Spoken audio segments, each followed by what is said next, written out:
ഇന്ന് നമ്മൾ saint Xavier's കോളേജില് നമ്മുടെ പ്രിയപ്പെട്ട മീര ജാസ്മിന്റെ കൂടെ ഇരിക്കുകയാണ്. എല്ലാരും നോക്കുന്നുണ്ട് മീരയാണല്ലോ എന്നും പറഞ്ഞ് എല്ലാം ഭയങ്കര എക്സൈറ്റ്മെന്റ് ആയി കോളേജില്. മീര ഇവിടെ ഏത് മൂവി ഷൂട്ട് ചെയ്യാനാ വന്നേക്കുന്നത്? ഇവിടെ മൊഹബത്ത് എന്ന് പറയുന്നത്. മൊഹബത്ത്. ഇവിടെ കോളേജിന്റെ ക്യാമ്പസ് സ്റ്റോറി, അതുകൊണ്ട് ആ ക്യാമ്പസ് പോർഷൻസ് ഒക്കെ ഈ കോളേജിലാണ് ഷൂട്ട് ചെയ്യുന്നത്. അത് ശരി. അപ്പം ഇതില് ഹീറോയിൻ എന്തോ സ്റ്റോറി ലൈനായിരിക്കും? ഇറ്റ്സ് ലൈക്ക് എന്താ പറയാ, ഒരു family entertainer with lots of fun and lots of music. Definitely commercial film എന്ന് പറയുന്നത്. ഇന്ന് ഇച്ചിരി സമയം എടുത്തതിന് വളരെ ഉപകാരം. Thank you so much. അപ്പം ഇനി ഇവിടുന്ന് ഇത് കഴിയുമ്പോൾ അമേരിക്കയിൽ വരുന്നെന്ന് എല്ലാരും കേട്ട് കഴിഞ്ഞു. First time show. First show.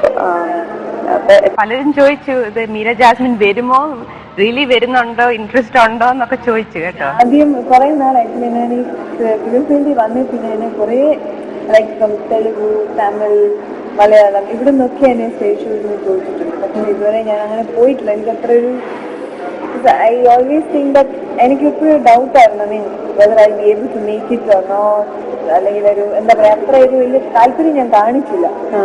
അതൊക്കെ ദിസ് ടൈം ഓഡിയൻസിന് കാണാനൊരു ഇൻട്രസ്റ്റ് ഉണ്ട്. അബൌട്ട് ഡോക്ടർ ഫീമു, ഡോക്ടറെ കുറിച്ച് വളരെ നല്ല അഭിപ്രായം കേട്ടിട്ടുണ്ട്. ശരി, അതുകൊണ്ട് എനിക്ക് നല്ലൊരു സ്പോൺസർ ആയല്ലോ. അപ്പൊ എന്തായിരിക്കും എക്സ്പെക്ടേഷൻസ് വരുന്നത് ഒരു ആദ്യത്തെ ഷോ ചെയ്യുമ്പോൾ? ഒരേ ഒരു പ്രതീക്ഷ എന്ന് വെച്ചാൽ യുഎസിലുള്ള മലയാളികൾ അവരും നമ്മുടെ കേരളത്തിനെ ഒത്തിരി മിസ് ചെയ്യുന്നുണ്ട്. സോ ഒരു കാര്യം ഉറപ്പാവും, അവിടെ ചെല്ലുമ്പോൾ അവരുടെ സ്നേഹം നമുക്ക് കിട്ടുമെന്നുള്ള കാര്യം. അതേ waiting to see for love on us. So I hope so. Yeah, I'm waiting for that opportunity. ഇപ്പം മലയാളം പടത്തില് യൂഷ്വലി ഒരു മെയിൽ ലീഡ് വെച്ച പടങ്ങൾ പോകുന്നത്. മമ്മൂട്ടിയുടെ പടം, മോഹൻലാലിന്റെ പടം. എന്റെ ഓർമ്മയില് one of the few women, ഒരു മീര ജാസ്മിന്റെ പടം എന്ന് പറഞ്ഞാൽ അത് കാണാൻ ആള് വരുന്നുണ്ട്. അപ്പൊ ആ ഒരു എക്സ്പെക്ടേഷൻ അമേരിക്കയിലുള്ള ആൾക്കാർക്ക്, ആ മീര ജാസ്മിൻ ഉണ്ടല്ലോ ഈ ഷോയിന്, ആ ഒരു ഇൻട്രസ്റ്റ് വെച്ച ആൾക്കാണ് വരുന്നത്. അത് മീരയ്ക്ക് എന്നത് തോന്നുന്നത് അതാണ് ഞാൻ പറഞ്ഞില്ല, അവരുടെ മേ ബി പിന്നെ അവർ ഒത്തിരി മിസ് ചെയ്യുന്നുണ്ടായിരിക്കും നമ്മുടെ ഫാൻസിനെ. അവരൊക്കെ ഒരു സ്നേഹം എനിക്കും ഫീൽ ചെയ്തത്. അവിടെ പോയി കഴിഞ്ഞാൽ അവരൊക്കെ കാണാൻ ഒത്തിരി ആഗ്രഹിക്കുന്നുണ്ട്, അവരുമായിട്ടൊക്കെ ഷെയർ ചെയ്യണം എന്നൊക്കെയുള്ളൊരു ഫീലിംഗ് വന്നു. പിന്നെ അവർക്ക് വേണ്ടി പ്രോഗ്രാം അവതരിപ്പിക്കുന്നു. ഞാൻ ആദ്യമായിട്ടായിരിക്കും ശരിക്കും നമ്മുടെ US മലയാളികൾക്ക് വേണ്ടിയിട്ടാണ് ഞാൻ സ്റ്റേജിൽ ഒരു പ്രോഗ്രാം അവതരിപ്പിക്കുന്നത്. എന്റെ ലൈഫിൽ ഞാൻ അവതരിപ്പിച്ചിട്ടേ ഇല്ല, കേരളത്തിലൊന്നും ചെയ്തിട്ടില്ല. എന്റെ ഒരു ഫിലിമിന്റെ 100 days ഫംഗ്ഷന് ഞാൻ എന്തോ ചുമ്മാ ഒരു ഡാൻസ് ചെയ്തങ്ങ് പോയി. But that was not a dance. ഭയങ്കര എക്സൈറ്റ്മെന്റ് ഒരു പ്രസൻസ് കാണിക്കാൻ വേണ്ടിട്ട് മാത്രം സ്റ്റേജിൽ പോയിന്ന് മാത്രം. അല്ലാണ്ട് ഇപ്പൊ പെർഫോമൻസ് കൊടുക്കുന്നത് first time for very good.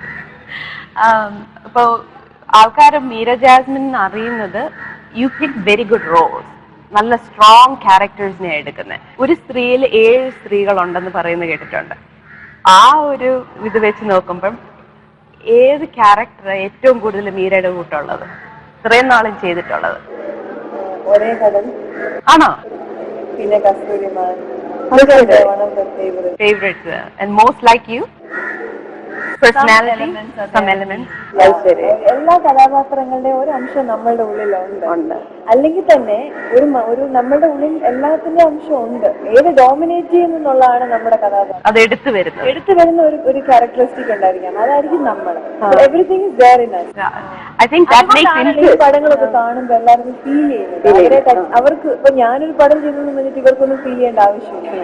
അവർക്ക് എന്തുകൊണ്ട് ഫീൽ ചെയ്യുന്നതെന്ന് വെച്ചാൽ അവരുടെ ലൈഫുമായിട്ട് കമ്പയർ ചെയ്യുമ്പം അവരും ഇതിൽ എക്സ്പീരിയൻസ് ചെയ്ത അവരുടെ ലൈഫുമായിട്ട് ചെയ്യുമ്പോൾ അവർക്ക് ബന്ധപ്പെടുത്താൻ പറ്റുന്നുണ്ട്. That's why they are liking all this. ഇപ്പം ഒരു മൂവി കാണുമ്പോൾ അത് മീര കാണുന്നതാണെന്ന് പറഞ്ഞ് പിന്നെയും മീര കാണാൻ വരുന്നതിനെക്കാട്ടിൽ കൂടുതൽ ആ കഥാപാത്രത്തിനെ അത്രേ എടുത്തു വെക്കുന്ന ഒരു കഴിവാണ് ആൾക്കാർ കാണുന്നത്. അപ്പൊ ആ ഒരു ലെവലിലാണ് ഇനിയും ഷോയിന് വരുന്ന ഒരാളിനെയും കാണുന്നത്. Expectations are very high because ഇത്രയും നല്ലതായിട്ട് മൂവിയിൽ ചെയ്യുന്നു, ഞങ്ങൾക്കൊന്ന് കണ്ടാ കൊള്ളാം. ആ ഇപ്പോഴേ ഉണ്ട്.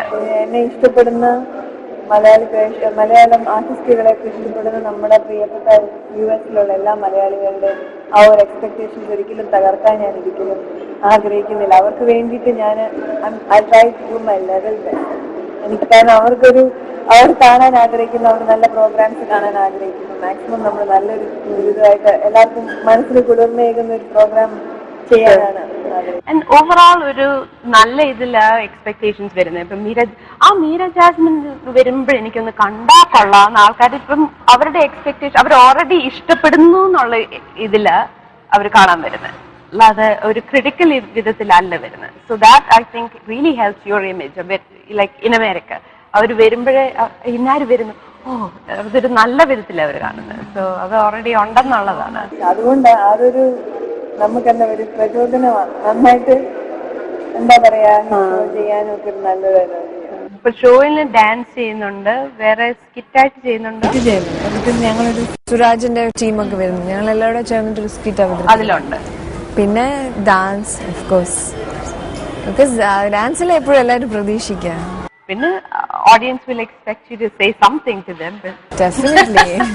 നേരത്തെ എന്തെങ്കിലും പറയാനുണ്ടോ? അതൊന്നുമില്ല, അവിടെ ചെന്ന് എന്റെ ഓഡിയൻസുമായിട്ട് ഇന്ററാക്ട് ചെയ്യുക, അത്രേ ഉള്ളൂ. I am not going to prepare anything or something like that. അവിടെ ചെല്ലുമ്പോൾ എനിക്ക് എന്താ ഫീൽ ചെയ്യുന്നത്, I'm going to talk to them. I'm going to share with them. Sharing വേണമെങ്കിൽ നിങ്ങൾ അവര് വരണം, അവർ എന്നോട് കാര്യങ്ങൾ ചോദിക്കണം. സ്റ്റേജിൽ വന്നിട്ട് it's not going to be like ഒരു പ്രോഗ്രാം, ഒരു ആർട്ടിസ്റ്റ് അല്ലെ ഓഡിയൻസ് പോലെ അല്ലാണ്ട് എല്ലാവരും ഒരുമിച്ച് they also have to participate. They should be, അവരും ഇതിനകത്ത് ഉണ്ടാവണം. ഇപ്പൊ ഞാൻ ഡാൻസ് ചെയ്യുമ്പോൾ one of them have to come up to the stage. Sometimes they have to do that. People are not shy. I know. ഞാൻ ഒരു ഷോയിൽ പണ്ടൊരു ഷോ കാണാൻ പോയപ്പം പറഞ്ഞു I don't Singh, I don't dance എന്ന് പറഞ്ഞ് പുള്ളിക്കാരത്തി എഴുതിട്ടൊക്കെ പോയി. അപ്പൊ വന്നിരുന്ന ആൾക്കാർ പറഞ്ഞു പിന്നെ ഇയാൾ എന്തിനാ ഇങ്ങോട്ട് വന്നേ? അതൊരു ചോദ്യം. അപ്പൊ ഈ ഒരു ഐ വാണ്ട് ടു ഷെയർ എന്നുള്ള ഒരു ഫീലിംഗ് ആൾക്കാർക്ക് കൊടുക്കുമ്പോൾ ഓട്ടോമാറ്റിക്കലി എന്താണെങ്കിലും നമ്മൾ അവരോട് ഷെയർ ചെയ്യാൻ വേണ്ടത്. എന്തിപ്പം ഫിലിം ചെയ്താലും, ഇപ്പൊ സ്റ്റേജ് ഷോ ചെയ്താലും, ഒരു ഇന്റർവ്യൂ കൊടുത്താലും നമ്മൾ ഒരിക്കലും അവരോട് പറയല, അവരും നമ്മൾ അങ്ങോട്ടും ഇങ്ങോട്ടും എക്സ്ചേഞ്ച് ചെയ്യാൻ വേണ്ടത്. സോ അവരുടെ ഫീലിങ്സ് കൊടുക്കുന്നു, ഞാൻ എന്റെ ഫീലിങ്സ് കൊടുക്കുന്നു. അപ്പം ഈ ഷോ കാണാൻ എല്ലാരും വരണം, കാണണം. മീര ഇത്രയും ടൈം എടുത്ത് അമേരിക്ക വരെ വരുമ്പം എല്ലാ സിറ്റിയിലും കാണണം. ഞങ്ങള് ഓൾമോസ്റ്റ് ഓൾ ബിഗ് സിറ്റീസിൽ വരുന്നുണ്ട്. മീര സോ നിങ്ങളുടെ സ്നേഹം എനിക്ക് പറയുമ്പോഴേ എനിക്ക് ഗൂസ് പിമ്പിൾസ് വരുന്നു. ബിക്കോസ് ഞാൻ ഫസ്റ്റ് ടൈം ഒരു ഇത് അവതരിപ്പിക്കാൻ പോകുന്നു. ആൻഡ് നിങ്ങളുടെ സ്നേഹം, നിങ്ങളൊരു സപ്പോർട്ടാണ് നമുക്കിത് ചെയ്യാനുള്ള ഒരു ഇത് തരുന്നത്. എല്ലാരും കൂടെ ഒരുമിച്ച് വന്ന് വെൽക്കം മീര ടു അമേരിക്ക. അമേരിക്കയിലുള്ള എല്ലാ മലയാളി പ്രേക്ഷകർക്കും എൻ്റെ നമസ്കാരം. ഈ മെയ് 10-ാം തീയതി വളരെ എന്താ പറയുക, ഒരു എക്സ്പെക്റ്റേഷൻസ് ഉള്ളൊരു ഷോ നടക്കാൻ പോവുകയാണ്. നിങ്ങളുടെ എല്ലാവരുടെയും ബ്ലെസ്സിങ്സ്, നിങ്ങളുടെ എല്ലാവരുടെയും സപ്പോർട്ട് ഞങ്ങൾക്ക് ആവശ്യമാണ്. So I am looking forward for it. നിങ്ങളെ കാണാനുള്ള കൊതിയാണ്. എങ്ങനെയും അവിടെ വന്ന് നല്ല പ്രോഗ്രാംസ് അവതരിപ്പിക്കാനും നിങ്ങളുടെയൊക്കെ റെസ്പോൺസ് കിട്ടാനും ഉള്ളൊരു വെയിറ്റിങ്ങിലാണ്. എല്ലാവരെയും സപ്പോർട്ട് വേണം. വീണ്ടും പറയുന്നു.